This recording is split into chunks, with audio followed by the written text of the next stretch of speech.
Okay, now we're going to talk a little bit about America. Where did you first live when you came to America? First in America, we lived in a rooming house.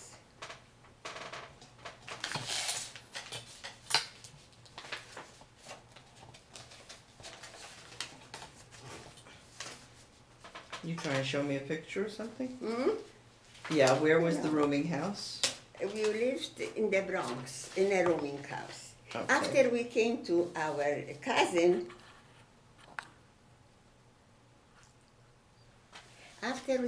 we came to our cousin, and he didn't have enough place for us.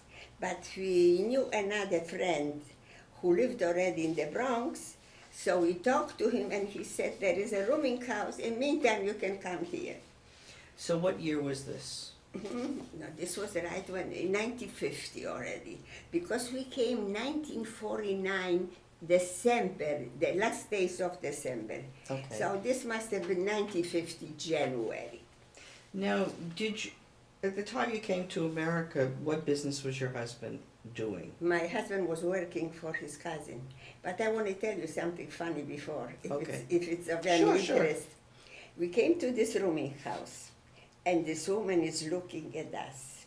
We both wear American coats, American raincoats, the kind that the soldiers wear.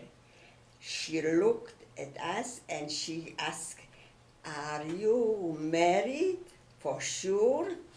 So my husband said, of course we are married. And we are going to stay here for a while until we get our. I am not sure that you are married. You look too young to be married. It took a long time to convince her that she should give us a room that we are married. That's funny. So, he's working in a business. When you came to America, did you know any survivors in the neighborhood? In the neighborhood was one survivor, my husband's partner, what I showed you. Yes. Yeah, he was there. But the rest was spread. The one was in Bronx, one was somewhere in Brooklyn. It took time until we again got hold of each other, and we had each other telephone and each other's address.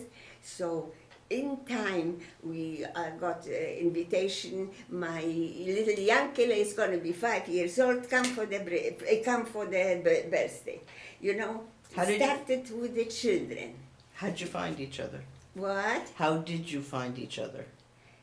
The children was a miracle. The children, when my son was born, I was crying so. I cannot begin to, and my husband too. We were crying for joy, and we were trying that we don't have even a parents. Did you see that when you have to make a decision, that no mother, no father, no family, only this cousin that he had. And there was a big gap between us because the cousin was much older than we were.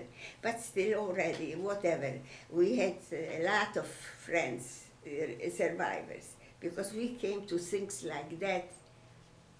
It should be even in at the end of the world. If this is a survivor, our friend, we know that he has nobody. We are his family. So of course this was something that was more important. And the importance of, we were supposed to die many, many years ago in Auschwitz. Nobody was supposed to get out from Auschwitz. Not only did we get out from Auschwitz, but we tried to rebuild our life, and miracle of miracles, we had children. We have born children, which was something. If somebody would come in Auschwitz and tell me that I will have a son, a daughter, I would say, crazy people. I didn't know whether I would live the next hour. Don't forget, what's his name? The one, this famous doctor in Auschwitz. Mengele. Mengele. Mengele was our God. Mengele in Auschwitz was God. So did we know whether we'll go right or left? So that was a miracle. But this was a miracle wrought also with great sorrow. But you know, time, you have to take care of the child, you have to stop crying. You have to do what you have to do. So you were having a bris, and survivors came from all over. Yeah. Whoever know whoever we were friendly. Well, I mean, there was a whole city of survivors, but we didn't know them. And So we who were came not- to the bris? Hmm? So who came to the bris? Mostly the people that were also with us in New York. The Those people you knew from Salzburg? Yeah, sure. So you found each other. Yeah, and this Himmelfahrt, I was with her in Auschwitz, the one that is on the pictures, and she lives in Israel. With her, I was together in Auschwitz. With Hala, I was together also in Auschwitz, but she was, I think, in another bank, and she was, and we were together in ghetto, but we didn't know each other. We didn't, because our family was in two different parts of Lodz, and we didn't know each other well. I started to be really friendly and family with Halamili in America. So the people that you were socializing with We're only friends. were- Hala wasn't there. Hala wasn't there. No, but I'm saying we're talking now in the early 50s. Yeah, You were socializing with people you either knew from Camp, yeah, Salzburg or from from Auschwitz and from Lodz. And so let's say you wanted to go out on a Saturday night. We went out to the people that lived nearby, with whom we were close, you know. Like who? This Uh, same group? When we moved, we got different friends. We got friends who lived in that neighborhood. Still survivors? Yeah, so we would go out. We go very often, we go Saturday night, one couple to the other, and each one brought some other couples. Who would babysit the children? We always had a neighbor's child or somebody, a survivor's child, or we took the children when they were small. We brought them with the bottles, with everything. It was not like today. Don't walk. This. No, but the kids came to. So did you always make a point of socializing on the weekends? Well, if we could, because sometimes you had a baby, you could, and the baby was just sick or something, you know, whenever possible. Whenever there was a wedding or something, you know, whenever it was a simcha. What'd you do in the summers? In the summers, there were hotels, Jewish hotels, but much not the fancy one. They're like third categories. But that doesn't faze us because we didn't look for company. We always wanted only our company. So we were in a hotel also, the same gang also. Now, when did you're still doing that today, though? What? You're still going to this. Yeah. So from 1950 till today, you've been going to the Catskills. Yeah. Not today, till last year. Till last year. Oh, you stopped Yeah, last because year? they sold already in our colony. Because people got older, people got sick, they couldn't drive anymore. It became already a problem. So we were lucky to sell our whole colony. What was the name of your colony? Continental cottages. Okay. Continental. Couldn't be less than continental. And in the early years, you just went. How many families used to go? I think 31 families. But then don't forget, children came for the weekends. And you did this every summer. Every summer. So for And the men were working, they came for the weekend. So that was like for 60 years. Yeah. It was a very good time. You know, this was very good because you didn't have to get dressed to go to somebody, to Hala or to somebody of my friends. You went out and you went to the next door to them. It was a very, you know, we lived like a family, but with that everybody has his favorite. Don't you know how it is? Everybody would. But one thing what I want to tell you, what I was thinking about, because you asked me that people want to make money. There is something about the Jewish people that they are very bright. Look how many lawyers and doctors and writers we have.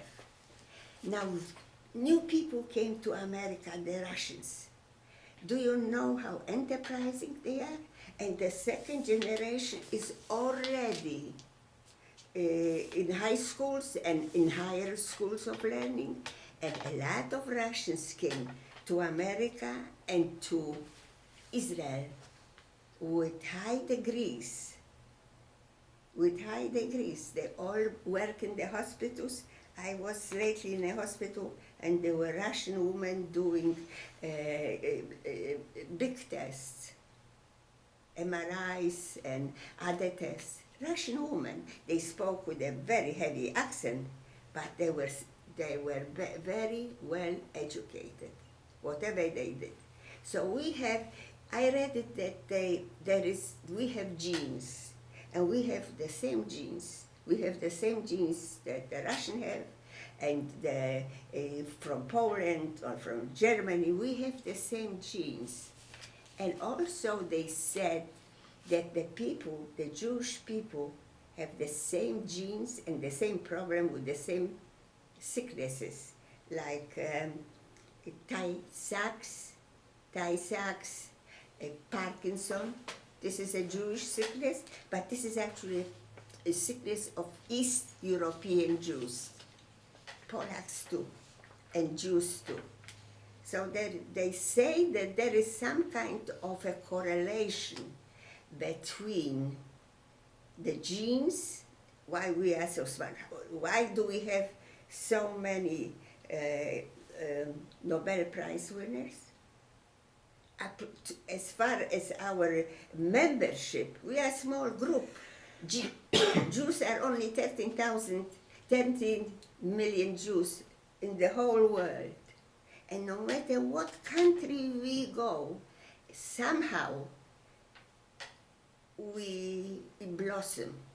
Blossom, I mean that we achieve things. Because in Poland we didn't have much possibility to learn. If you finish high school was a lot, because first of all, the universities were numerus clausus. You couldn't just go, even if you had money. You had to be the first of the first of the first. Like this cousin of mine, when he started before the war in Vienna, and he stopped because he had to because he was a Jew, he had to go back to Poland. They didn't want him, they couldn't keep him in the university. A professor wrote to his parents that he is very sorry that he has to leave the university. He's one of the brightest students. And the professor wrote to my aunt, this is his mother, that he's so sorry that he went to Russia and became a doctor, finished to become a doctor. He was in Poland, he was a very good doctor. He came to America, he was a very good doctor. And each time he had to learn more.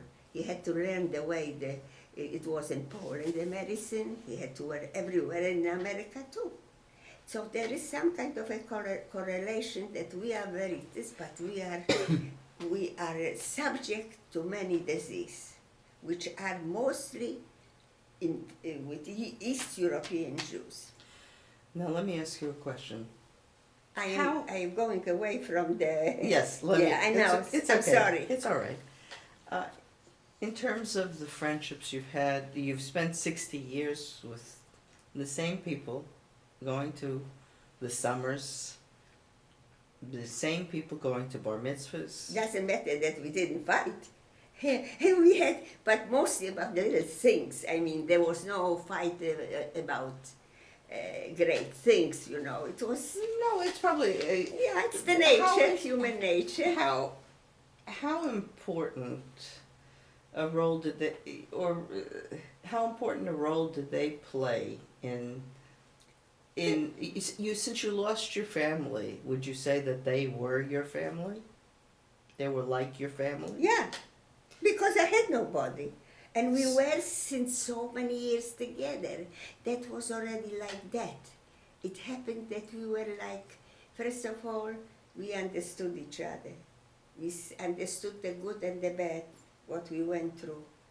Second of all, we were always together because with American people, we started a friendship many, many years later when we were already, when we stopped being survivors, because they also look at us as beginners, survivors, and after all, we speak with an accent, and besides this, we have different ways. Each country has different ways. By us, a grapefruit, you eat at the end. This was the what do you call it, the end when you eat sweets? Dessert. Dessert. And here you started your dinner with grapefruit. I mean, they're small people, but also people were not just frightened, but they didn't want to have too much with us in common. They didn't trust us. They didn't know us. Later on, when we moved in a building and they saw that we are decent people, we don't kill, we don't rob, that we are dependent, then, you know, the relationship ended. And we have American neighbors, and we had a very good rapport. As I had an American neighbor that when she died was the end of my world too, because she was my good friend. She was a very intelligent woman, and she understood us, and she was educated, and her husband. But we gained their not only friendship, but they believed us, you know. We became maybe platonic friends, not like we But you weren't as close. Yeah. Okay. Now, after you lived in Brooklyn, how did you end up here? You moved from Montreal. Montreal, you moved to New York. How'd you end up here in this home? I had another. Actually, we lived after Bronx. We moved to Forest Hills because there was a good. It was a good neighborhood, a Jewish neighborhood. There were synagogues, which was always important for us. Even those that didn't go, but for Rosh Hashanah Yom Kippur they went. The majority didn't go, except those that were very religious from home, because Saturday they used to work. The survivors. Those that were not very, very, you know. But later on they stopped working. They had their own businesses. So it was important to be home with the family. And what was the question? I forgot. Okay. I'm going to skip. So you moved to Flushing. Yeah. So I'm going to skip a question and say, you ended up moving to Flushing because you wanted to be near a synagogue. No. We moved here because we needed a bigger place. I have to take a little water when I speak too much. My throat gets very dry. Do you want some water? I'm okay. We had a small apartment, one bedroom apartment, 2 children and 2 grown-ups. And with that, we had the aunt from Israel came, and a cousin from Israel came, and we were all together in the same apartment. But we saw that my husband was already working. I was working before that too, but when I got pregnant, I stopped working. So my husband said we have to get somewhere. We had a friend here. He's one on the photograph. He already had a little house here. He said, Arek, they are selling houses. Get a house because you're going to pay rent and you'll have nothing. And you have a house, it's your house. So we went, but a little bit further, like where she is on that side, Rega. And we bought a little house and we lived there 14 years. The children were born, everything, 14 years. The boys, I wanted a little bigger house. My husband, no. And thank God that I persevered, because if I would have him upside down, up and down, I wouldn't be able to function. So this is everything on one place except the basement. So I said to him, you know what? We will pay a little bit more the mortgage. We had a mortgage there, so we'll have the mortgage here. We'll pay a little bit more. At that time, my husband had already his own knitting mill. So he said to me, I don't know what for. I think it's good. I said, you know what? Listen to me. The kids are getting older. Maybe they will want to bring their friends here, already older people and so on. I said, it would be nice to have. He was a guy that he said everything okay, only not to painting. When he heard that I said the word, we need a painter, he was mad. They will throw the pictures, they will do that, nothing will be in the same place. I said, don't worry, don't worry. Finally, when it was painted, it was okay. So he said, okay, and we bought this house. We sold our house very well. That's why, because at that time, the houses were getting already a certain amount of money that you can do it. So we sold the other one. We put the money in this house, and little by little, we bought another this, another that, We never went beyond our means, never. And my husband never bought anything to pay out. He said, if I can buy it, if I can pay for it, I'll buy it. If I can't, I'm not buying. And I was the same way. I said to myself, I don't want that he should sleep at night with a head full of this, that he bought this and that, and we cannot pay for it. So little by little, we didn't look for fortunes.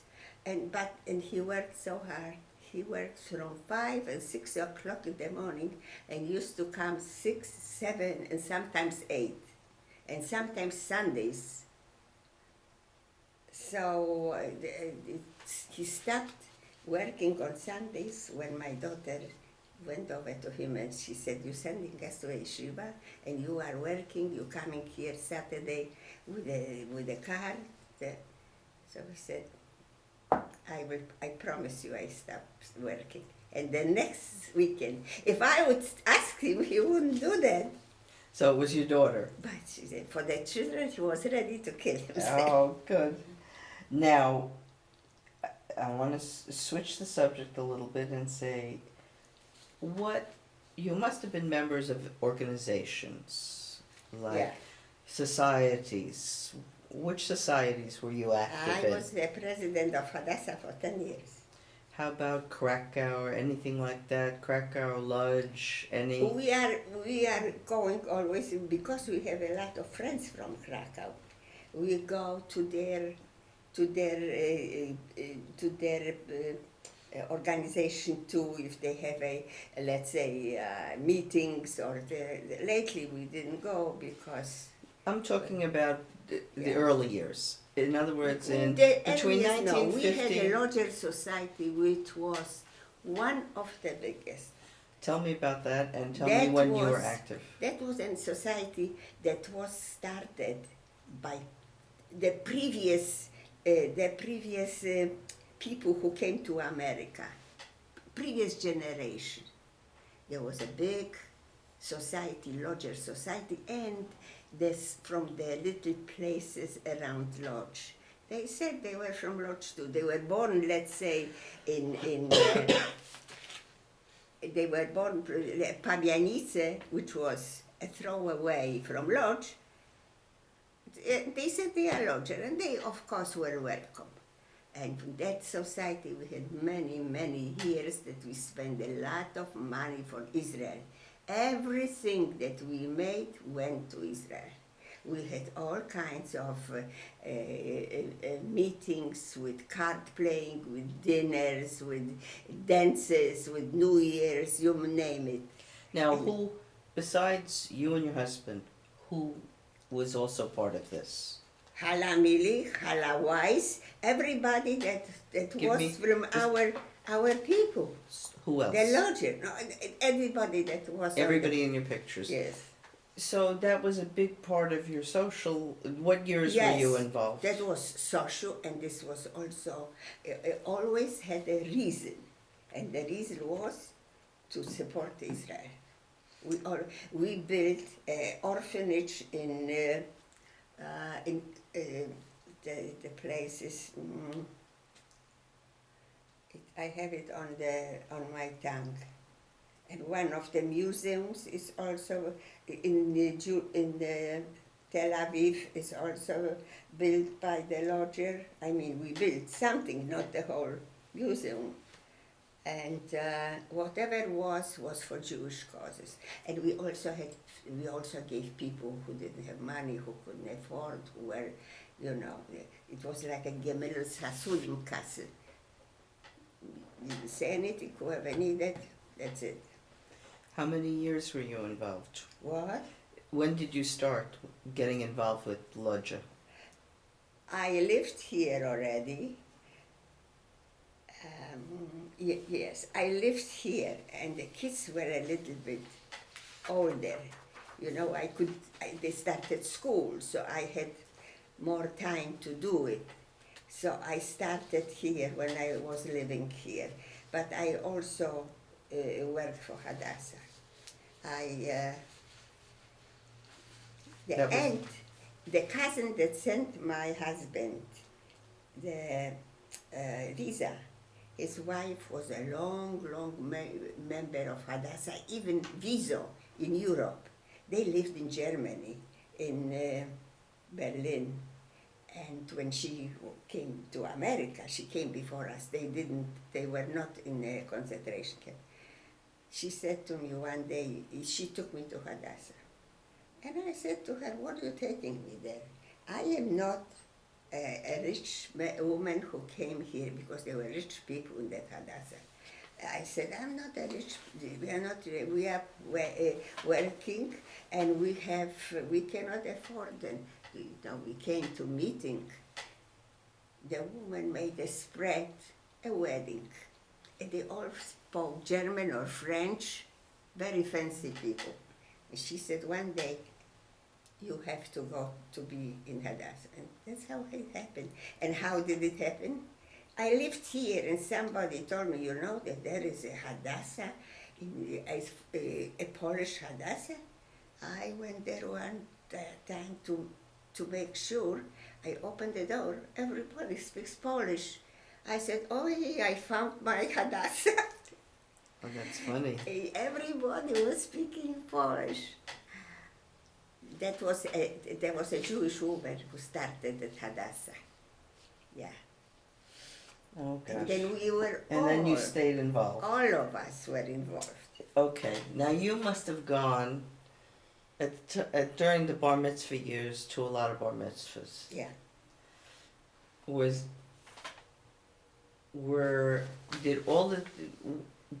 At the time of the years of the bar mitzvahs, when all the survivors' kids were going through bar mitzvah years, was this a time where the network of bar mitzvahs, where you started to get invited to everybody you knew who was in Salzburg and everybody you knew?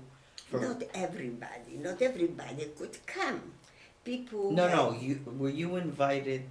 Were you course. invited to? Of course. So people that you, in other words, as you lived in America, you already knew people from your hometown, you knew people from The camps? the camps, you knew people from Salzburg, and then you started to meet people in America who were also survivors. So what was it like during those years to go? Were you invited to a lot of bar mitzvahs? Sure. And did the We didn't have, for instance, American people, we didn't know so many as the survivors, and we didn't go, we were invited. For instance, my husband was working for a big firm, and those people were American Jews, but they invited us because my husband was very, very friendly with the whole family, and they were a very big enterprise. So we had some American friends there too, but the closest to us were the survivors. so if you look at tables from a bar mitzvah, Yes. would it be groups of friends from that probably knew each other from Salzburg or Yes, from of Linz course, or of from? course, of course. So if I were to look at your album, You see all that people that Hala gave you, that picture. yeah, I put All it the away. people are from the. Now, Vera Klappholz was Hala's neighbor. So she met her, the neighbor, Vera Klappholz. I met her, Vera Klappholz through Hala Milich. Hala Klappholz's neighbor was Lola Moro. I met her through Hala. And because we were in a close vicinity, it was easier for us because we had friends who were in Brooklyn, and then there was a lot of people of our people who went to New Jersey to, they bought farms and they had chickens and so on. Like your parents went to New Jersey. Right. I know your mother, I think, from Riverside Drive. Did they live in Riverside? Yes, my mother said she. How did you meet my mother? Riverside Drive. She was not my neighbor, but she was a survivor. And we all went there and we talked. There were benches.